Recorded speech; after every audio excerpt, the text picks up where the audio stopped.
They say God lives everywhere, yet not every house welcomes him. There are places built so proudly, so perfectly, so painfully self-sufficient, that his light stands waiting at the door, knocking, and no one answers. Not because he has left, but because we have built walls too thick for humility to breathe through. Humanity has always been an architect shaping its cities, its systems, its souls. But somewhere along the line, we began to build not as worshippers, but as rebels, not as caretakers of creation, but as competitors with it. The stones changed, but the spirit remained the same. We build to be remembered, not to remember. And so, beneath the glittering skylines of progress, 5 invisible structures rise within every human being, 5 architectures of spirit that repel the very presence they were meant to reflect. The first is the Tower of Pride. It begins as ambition and ends as idolatry. Pride is the architecture of self-worship, a skyscraper built on the fragile soil of comparison. Every brick is a statement of separation. I am above. I am better. I am enough without anything beyond myself. The Tower of Pride climbs endlessly upward, trying to pierce the clouds of eternity, but its foundation is hollow. It does not rise, it swells, and every swelling must eventually collapse. Pride builds monuments where humility would have built bridges. It shouts where wisdom would have whispered. It believes that to shine, one must outshine others, forgetting that the sun loses no light when another candle burns beside it. God's presence does not abandon the proud. It simply has no place to rest. For where self sits on the throne, truth stands at the gate, waiting. Pride convinces the soul it needs no grace, and in doing so it locks the door from within. The proud man does not see that his greatest achievement is still smaller than the dust that birthed him. He builds higher and higher, not realizing that heaven cannot be reached by height, only by heart. The second architecture is the fortress of fear. Where pride builds upward, fear builds inward. It is a castle made of excuses, defended by doubt, guarded by the illusion of safety. Fear whispers that protection is wisdom, that withdrawal is survival. It convinces you that to stay small is to stay safe. And so you reinforce the walls, bar the windows, seal the gates, until you wake one day in total darkness, wondering why no light enters. But it was you who designed the structure so that it couldn't. The fortress of fear is cunning. It looks like caution. It sounds like humility, but it is cowardice baptized in logic. It keeps God at bay by keeping everything at bay. Because where there is no risk, there can be no faith. Fear is the thief of divine partnership. It says, I cannot, where God says, I am. Every time you choose fear over faith, you build another room in that fortress, another hallway leading nowhere. Eventually, you mistake the echo of your own anxiety for the voice of truth. The door out is simple. One act of courage, one step of trust, but fear convinces you that open air is lethal. And yet, the moment you step outside, you discover that the light you feared was life itself. The third is the mirror palace. It glitters, it gleams, and it lies. Vanity builds it with precision, every wall polished to reflect, every corridor echoing your own image back at you, until you can no longer distinguish between reflection and reality. Here, the soul becomes addicted to appearance. Not just physical beauty, but moral image, social image, digital image. The mirror palace is the architecture of performance. Everything shines, nothing is true. It is the temple of self-consciousness, where we kneel before our own reputation, curating perfection, terrified of exposure. But reflection without depth is illusion. A mirror can only show what light touches. It cannot reveal the heart. God's presence avoids the mirror palace, not because he despises beauty, but because he cannot dwell in a house that worships the surface and neglects the substance. When the soul lives in mirrors, it cannot see the infinite. It can only admire the temporary. The spell breaks only when a crack appears a failure, a loss, a humiliation, and through that fracture, truth pours in. Only then does the palace become a chapel again. The fourth is the labyrinth of doubt. Unlike the fortress, it pretends to be open. Its corridors twist endlessly in argument, its ceilings hung with questions that lead nowhere. Doubt, in its healthy form, sharpens faith. But the doubt that dwells here feeds on itself. It is not seeking answers, it is seeking escape from responsibility. It is an intellectual maze where every exit loops back into skepticism. The architects of this labyrinth are clever. They replace wonder with cynicism and call it wisdom. They confuse confusion for depth. They believe that uncertainty is humility, when in truth it is fear dressed as intellect. God's presence is not allergic to questions. He invented curiosity. But he does not enter endless debate that refuses to decide. The labyrinth of doubt is built from indecision, a refusal to trust, a worship of the maybe. And those who wander here slowly lose the memory of sunlight. To escape, one must do the unthinkable. Stop walking. Be still. Listen. Faith will always sound like foolishness until you have the courage to try it.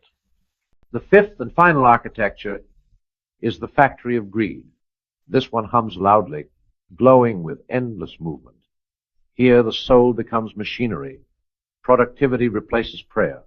Possession replaces purpose. Every human becomes a cog in the great engine of more.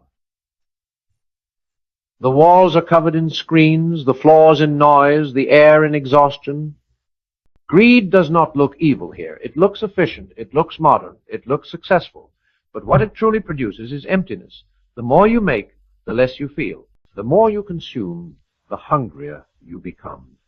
The factory of greed repels God, not because God despises wealth, but because greed despises rest. And God can only dwell where there is stillness. The Sabbath is not a suggestion, it is a sanctuary. It is where humanity remembers. It is not a machine. But in this factory, rest feels like rebellion. Silence feels like failure. The workers of greed do not realize they are building their own extinction souls, so consumed by acquisition that they forget the simplest miracle of all, to be alive. These are the 5 architectures that repel God's presence. Pride that builds upward, fear that builds inward, vanity that builds illusions, doubt that builds confusion, and greed that builds consumption. Each one looks magnificent from the outside. Each one promises safety, success, and significance. But within their walls, something sacred withers the still, small voice that once spoke in Eden and still whispers in every heart.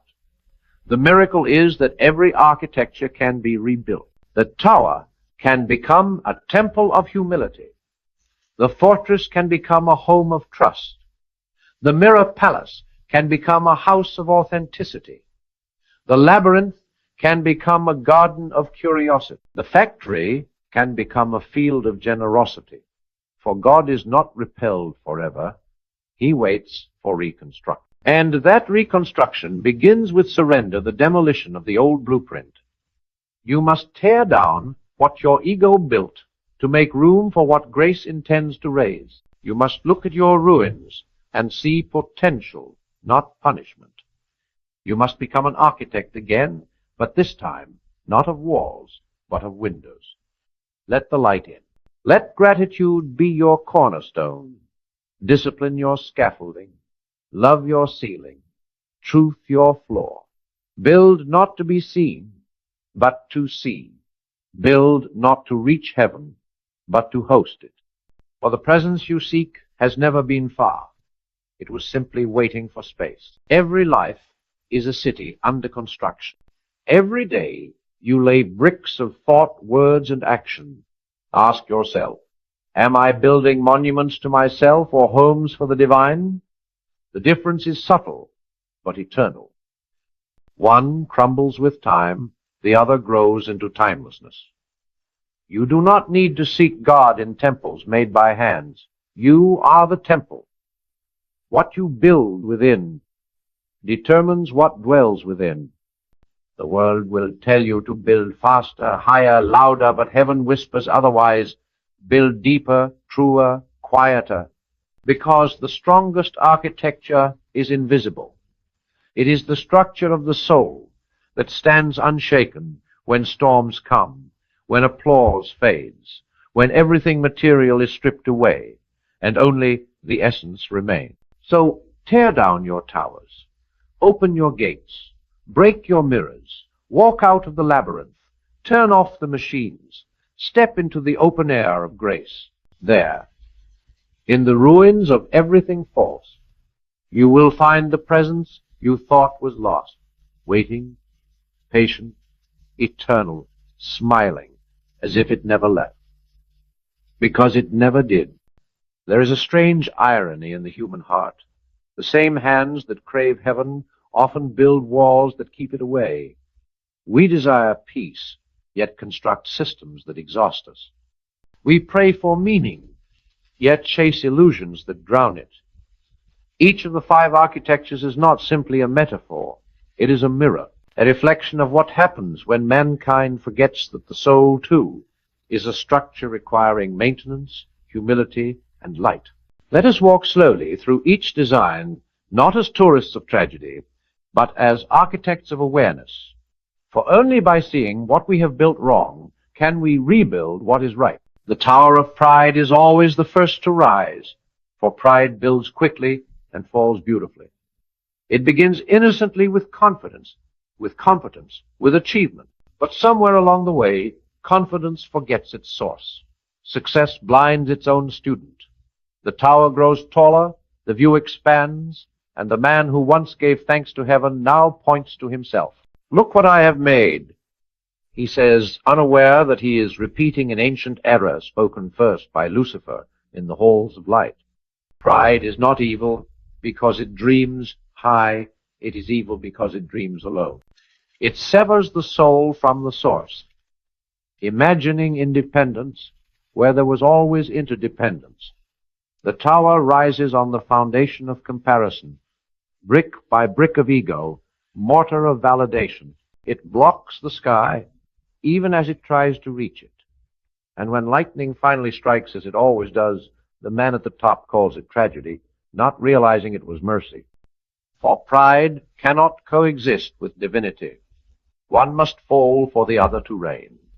Every civilization, every empire, every personal kingdom that forgot gratitude was destined to crumble, because pride repels God not through violence, but through absence. There is simply no space left for him to dwell. When man becomes his own deity, he inherits both the burden and the downfall of divinity. He cannot bear the weight. And yet there is redemption in ruin. When the tower collapses and the dust settles, humility plants a seed where arrogance once reigned. That seed, small, silent, sacred, is the beginning of wisdom. For the proud man may build monuments, but only the humble man builds meaning. Then there is the fortress of fear. It does not boast like pride. It hides. It builds thicker walls, not taller ones. It is the architecture of survival, the attempt to live without risk, without loss, without faith. Fear tells you to fortify, to protect yourself from disappointment, rejection, failure, heartbreak. And so you build thicker walls, smaller windows, fewer doors. You call it wisdom, maturity, boundaries. But soon you cannot hear the world. You cannot feel its warmth. Fear disguised as safety becomes a slow suicide. You stop trusting people, then stop trusting life, then finally stop trusting yourself. The fortress grows silent, but not peaceful. It is the silence of isolation. Fear repels God's presence, not because he avoids your pain, but because fear demands control. And where control reigns, faith cannot live. The soul that insists on managing every outcome leaves no room for miracles. The fortress that was meant to protect you becomes your tomb. And yet even here, redemption waits. One act of courage can unmake 1,000 walls. One decision to open the gate, to trust again, to step into uncertainty, that is enough for light to enter. The moment you risk love again, you remember that God was never the threat. He was the wind outside whispering, "Let me in." Then comes the mirror palace. If pride is the architect, vanity is the decorator. Every surface shines. Every hallway reflects. You walk through it believing you are admired, but in truth you are trapped.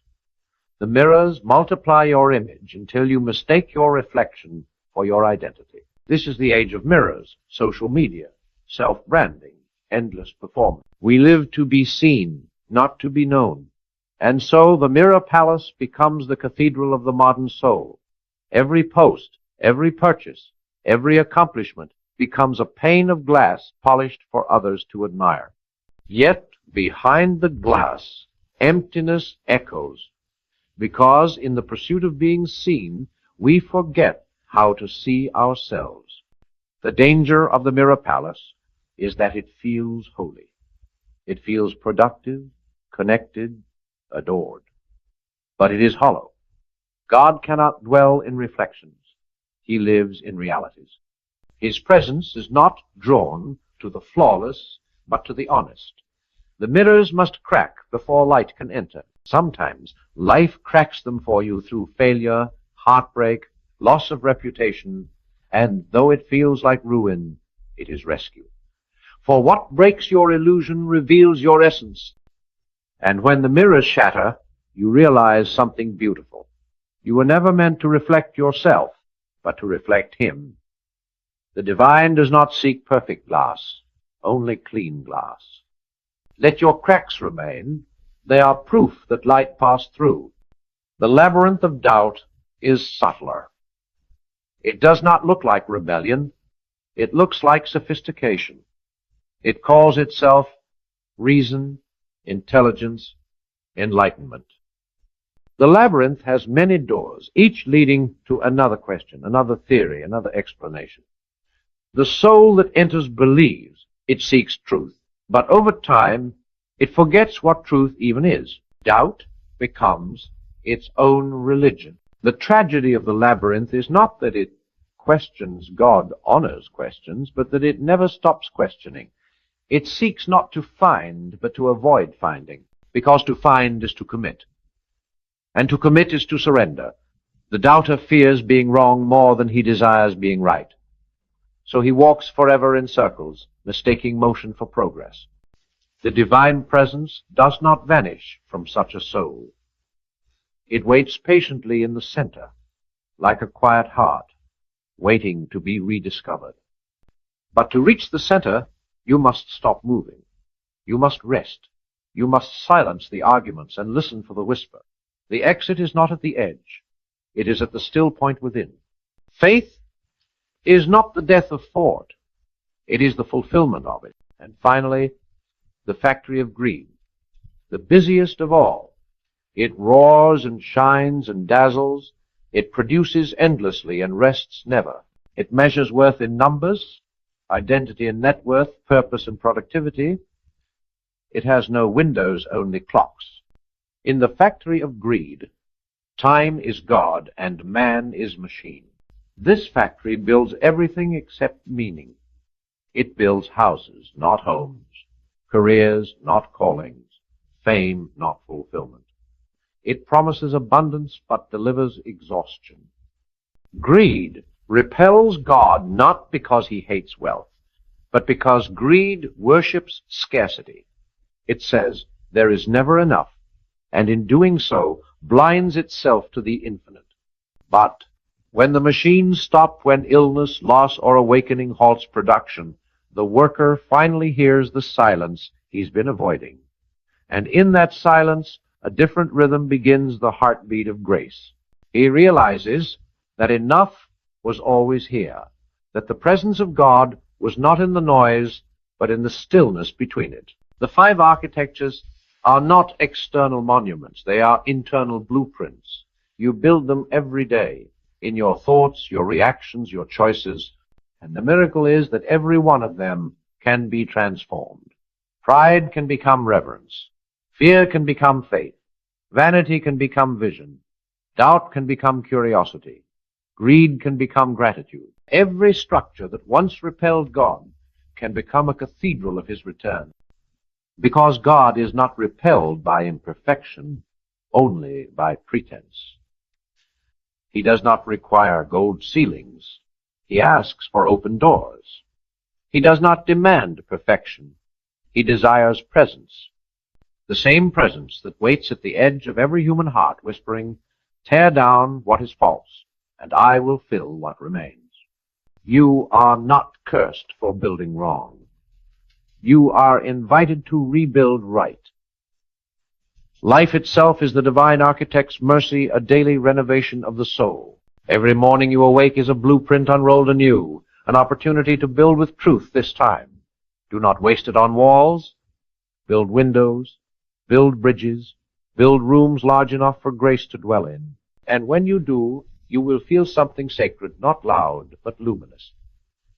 The presence will no longer seem distant, because it was never gone. It was only waiting for a house humble enough, courageous enough, honest enough, still enough to receive it. That house is you. There is mercy in every ruin, for the same hammer that breaks can also build, and the same dust that buried you can become the clay of resurrection. Every architecture that once repelled the presence can be redesigned by humility, love, and awareness. The world tells you that collapse is the end. Heaven calls it the beginning of restoration. The tower of pride does not need to be destroyed. It needs to be inverted.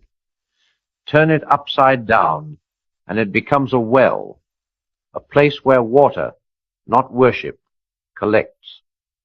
The proud man learns humility not through humiliation, but through revelation, that greatness without gratitude is emptiness wearing a crown. When the tower falls, he finally sees the sky again. The dust he feared becomes his teacher. Pride was never strength. It was fear of being small. And when he kneels among the rubble, he discovers that the posture he avoided was the one that made him limitless. Humility is not self-hatred. It is clear sight. It does not deny talent. It sanctifies it. It says, "Everything I have is borrowed, so I will build as a steward, not as a god." And when man becomes a steward again, creation begins to breathe easier. The trees seem greener. The air feels cleaner.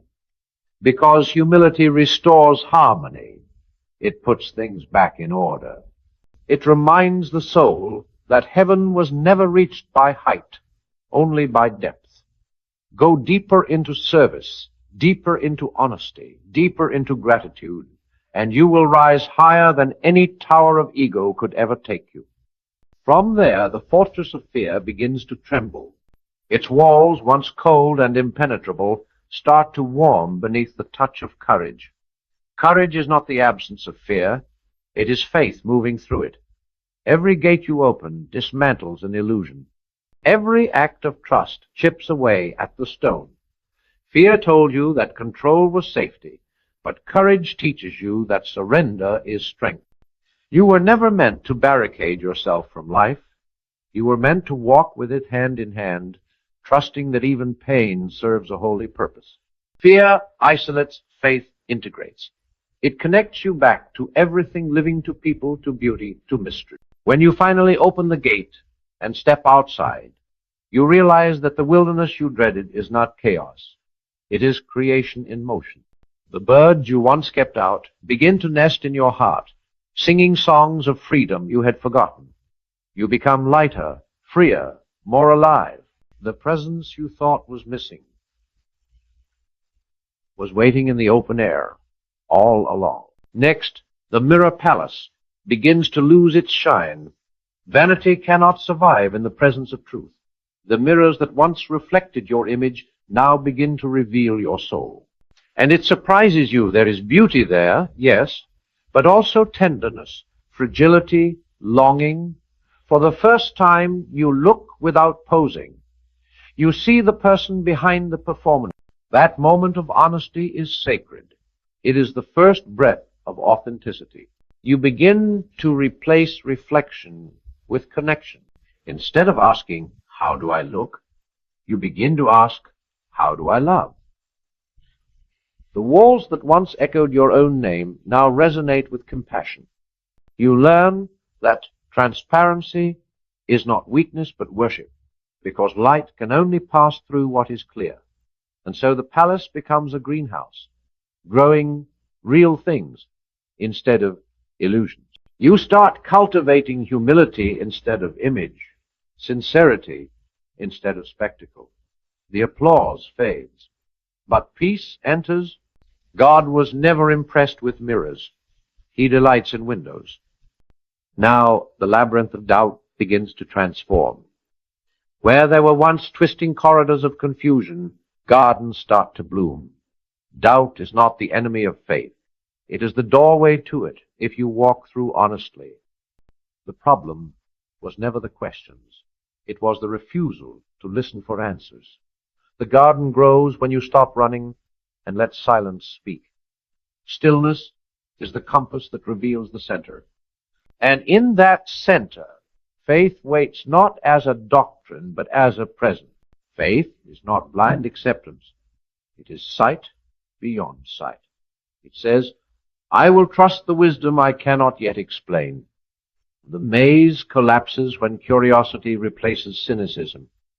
You begin to realize that mystery is not the absence of logic. It is the abundance of it, too vast to fit inside your small design. The more you trust, the more you see that the world was never against you. It was inviting you deeper into wonder. The labyrinth was never a trap. It was a test of willingness to stop fighting and finally feel. Then the factory of greed quiets. The machines slow. The endless clatter of production softens into rhythm, like a heart remembering its pulse. You begin to notice details again, the weight of your breath, the scent of bread, the laughter of children, the holiness of ordinary things. Greed's illusion was always this, that life is measured by acquisition. But life was never a number. It was a presence. Gratitude dismantles greed the way sunrise dissolves darkness simply by existing. You begin to give instead of grasp. You realize generosity is not loss. It is expansion. The more you give, the larger you become until your soul feels as wide as the sky. The machines of anxiety rust, replaced by the gentle hum of enough. In that quiet, you finally hear God breathe again, not above you, not beyond you, but within you, steady, patient, eternal. When the five structures fall and are reborn, a new city rises inside you. Its streets are paved with purpose, its walls lined with wisdom, its air filled with the fragrance of peace. There is no temple there, for the temple is the heart itself. Its light never dims, because it is not powered by ambition, but by grace. You walk through it knowing you are home, not because the world changed, but because you did. The presence never truly left. It simply waited for vacancy. God does not invade, he indwells. And when you rebuild, not for glory, but for goodness, not for display, but for devotion, his light rushes in faster than you can comprehend. You feel it in your chest, in the quiet spaces of your mind, in the ordinary moments that suddenly feel divine. That is what happens when the soul becomes hospitable again. And so, my friend, if you find yourself today among ruins, take heart. You are exactly where creation begins. The tower can be rebuilt as service. The fortress can reopen as faith. The palace can be redesigned as honesty. The labyrinth can bloom as wonder. The factory can rest as gratitude. What once repelled the presence now invites it. That is redemption. The transformation of architecture into altar. Because in the end, there are no lost cities, only unfinished ones. And God is the architect who never abandons his blueprint. He will keep rebuilding you until you finally learn that the greatest cathedral was never made of stone or glass or gold. It was always made of heart. There is a moment after every collapse when silence feels infinite. The dust of your former towers still hangs in the air, and for a breath you believe you have lost everything. Yet, listen closely, beneath that silence, something stirs. It is the pulse of creation beginning again. The architect has returned to the site. He does not come with condemnation, but with compassion. His hands touch your ruins, not as a judge, but as a sculptor. You thought you were broken. He calls you becoming. Every soul passes through this rebuilding. It is the divine pattern: construction, collapse, resurrection. The humble learn that nothing truly sacred can be built without first being broken. Gold must melt before it is molded. Seeds must die before they bloom. And so the soul, too, must shatter its false structures before it can house the infinite. When you finally stop defending your old blueprints, you will feel a stillness spreading through you. That stillness is not emptiness, it is readiness. God does not build in chaos. He builds in surrender. The moment you stop proving, hiding, pretending, the presence enters, not as thunder, but as breath. It fills the hollow places and calls them holy. Then something miraculous happens. You begin to build again, but differently this time. No longer out of pride, but out of praise. No longer from fear, but from faith. Your hands, once frantic to control, now move with peace. You understand at last that the goal was never to construct monuments, but to become one, a living sanctuary through which light can pass. The new tower rises not toward the sky, but toward service. Its foundation is humility, its height measured in kindness. The fortress becomes a bridge, its stones turn to steps for others to cross. The mirrors of vanity are replaced by windows of empathy. The labyrinth becomes a library of wisdom, where questions lead not to confusion, but to communion, and the factory hums again, this time producing generosity, not greed. In this rebuilt city of the soul, you walk unafraid. You no longer seek applause. You seek alignment. You no longer chase wealth. You cultivate worth. You no longer fear failure. You use it as fertilizer. The divine presence no longer feels distant because you have ceased resisting it. It was never gone. It was waiting for a host. And now you become that host. You begin to speak with a quieter power. Your words heal instead of impress. Your silence comforts instead of condemns. Even your mistakes become messages, your scars sermons. You realize that God never wanted your perfection.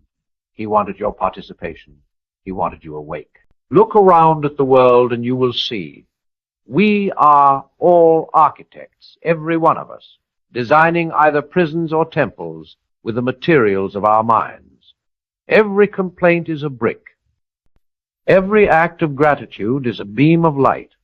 Every lie darkens a room. Every truth opens a window. The city we call society is nothing more than the accumulation of our individual blueprints. If you want a holier world, begin by sanctifying your own foundation. So ask yourself, what am I building today? Are my words constructing walls or bridges? Are my choices carving out space for love or crowding it out with noise? Every act, however small, is architectural. Speak gently, and you lay marble. Forgive quickly, and you polish stone. give freely, and you raise a dome through which light pours forever. There is a secret known only to the awakened builders. God does not dwell in perfection. He dwells in progress. A cracked foundation that is being repaired is holier than a palace pretending to be flawless.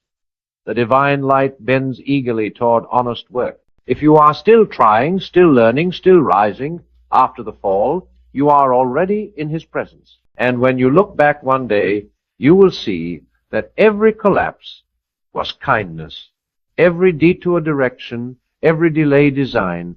The tower of pride had to fall so you could see the sky. The fortress of fear had to crumble so you could feel the wind. The mirror palace had to crack so you could glimpse your soul. The labyrinth of doubt had to open so you could meet faith. The factory of greed had to quiet so you could hear grace. All of it, every ruin, was mercy in disguise. This is the revelation that turns tears into testimony. The presence you feared to lose was working through every loss. The architect never abandoned the project. He was refining the materials. And when the city of your soul finally stands completed, its streets paved with humility, its towers glowing with love, you will realize that heaven was not a place you were trying to reach. It was the blueprint within you all along. So rise now. Dust off your hands. Step out from the rubble. The divine builder waits for your consent. Hand him the tools of surrender and watch what he can do with what you called waste. Let him redesign your ruins into revelation. Let him turn your history into a house of hope. The same stones that once sealed you in will become the steps that lift you higher. And as you ascend, you will notice something astonishing. The presence is not merely returning. It is radiating from you. You have become the cathedral. Every word you speak rings like a bell calling others home. Every act of kindness lights another lamp along the road. You will see the faces of strangers and recognize them as fellow builders, each carrying their own blueprints of becoming. Together, you are constructing the new Jerusalem of the heart, the city not made by hands, but by healing. Stand tall, but stay humble. Shine, but remember the source. Build, but never forget who lends you the tools. And when the world asks where God has gone, point not to the heavens, but to your own heart rebuilt. For when a human soul becomes a house of light, the universe has one more dwelling place for the divine. There comes a moment in every rebuilding when the light returns, not timidly, but in triumph. The first rays cut through the dust, and suddenly every ruin glows with gold. The ashes no longer speak of loss, but of cleansing. The broken walls no longer represent shame, but initiation. You realize then that the presence you thought you lost was never absent. It was waiting for you to remember who built you. And when you remember, the world changes color. Every ordinary thing becomes extraordinary. The air feels alive, charged with meaning. The ground beneath your feet hums with the echo of eternity. Because once you have torn down the 5 architectures of separation, there is nothing left to hide the light. You have become transparent to grace. Pride humbled becomes majesty. Fear transformed becomes faith. Vanity shattered becomes vision. Doubt surrendered becomes wisdom. Greed redeemed becomes generosity. These are not new materials. They are the same stones, sanctified by surrender. God does not replace your life. He renews it. He does not discard your story. He rewrites it in light. And when he does, the whole world sees the glow. The people who once mocked your fall now stand in awe of your rise. Not because you became perfect, but because you became real. You carry scars now, yes, but they shine. They are no longer proof of pain, but proof of passing. They are the stained glass through which divinity now shines. The city of your soul begins to hum like a hymn. You walk its streets and feel power where there was once panic, peace where there was once pride. You begin to speak differently, not with arrogance, but with authority. The kind of authority that comes only from having fallen and risen with grace still on your hands. And you see it now. The presence was never lost because it was never elsewhere. It was in the breath between your cries, in the silence after the storm, in the ache that never left because it was never meant to. The ache was the doorway. The ruin was the revelation. The fall was the floor of resurrection. Every man, every woman, every child walking this earth is a cathedral under construction. Some have towers half built. Some have walls cracked by sorrow. Some are just learning to lay their first foundation of faith. And the architect loves them all. He does not judge the stage of their building. He only asks for their willingness to keep building. So, rise, builder of light. The world needs your reconstruction. It is waiting for you to lead, not with words, but with witness. You have walked through the ashes. You know the way back to fire. Speak life into brokenness. Be the bridge for those still lost in their own fortresses and towers. For there is no sermon louder than a rebuilt soul. When you walk into a room, may people feel heaven approaching. When you speak, may truth echo beyond argument. When you act, may your love dismantle fear as effortlessly as sunlight dissolves shadow. For this is what happens when God dwells within a man. He becomes a living architecture of grace, a walking sanctuary, a moving miracle. And yes, the world will still test you. Pride will call again. Fear will knock. Vanity will whisper. Doubt will tempt. Greed will invite. But now you know their language, and more importantly, you know their silence. You have learned the sacred art of stillness, the kind of quiet that cannot be disturbed, because it is built on divine foundation. The storms will come, but they will not shake you. The winds will rage, but you will not bow, because you have anchored your walls in truth. The foundation is not made of fortune, fame, or fleeting approval. It is made of faith, and faith cannot crumble. Look around this world. It is rebuilding too. Every generation must learn again what the ancient ones forgot, that civilization without spirit collapses, that progress without purpose poisons, that towers without truth always fall. The cities of men tremble not because of technology, but because of emptiness. They have built upward, but not inward. They have mastered the machine, but forgotten the soul. But you who have read the 5 architectures and felt them within yourself, you are part of a new creation. You are the remnant that remembers. You are the light inside the labyrinth. You are the hand that rebuilds what greed destroyed, the heart that softens what pride hardened. You are the proof that heaven still invests in humanity. So live loudly, but love louder. Speak boldly, but serve humbly. Chase greatness, but never forget goodness. Build empires of empathy, not ego. Gather wealth of wisdom, not waste. For every act of kindness is a brick in the new kingdom, and every breath of gratitude is a prayer that shapes eternity. The presence does not descend like lightning, it rises like dawn, slowly, steadily, irresistibly. And when it rises in you, everything it touches comes alive. Your work becomes worship. Your home becomes holy ground. Your laughter becomes liturgy. Even your pain becomes prophecy, telling others that resurrection is real. Listen, do you hear it? The sound of walls falling, the sound of new foundations forming, that is creation reborn through you. The same voice that said, "Let there be light," now speaks through your every act of compassion, your every moment of courage. You are no longer merely human, you are humanity awakened. And if you ever doubt your worth, remember this. The Creator built galaxies, oceans, and stars, but He chose to dwell not in any of them, but in you. That is the honor you carry. That is the responsibility. Every thought you think, every word you speak, every structure you raise in your heart either invites Him or repels Him. Choose invitation. Choose openness. Choose to build again. And the miracle is that every one of them can be transformed.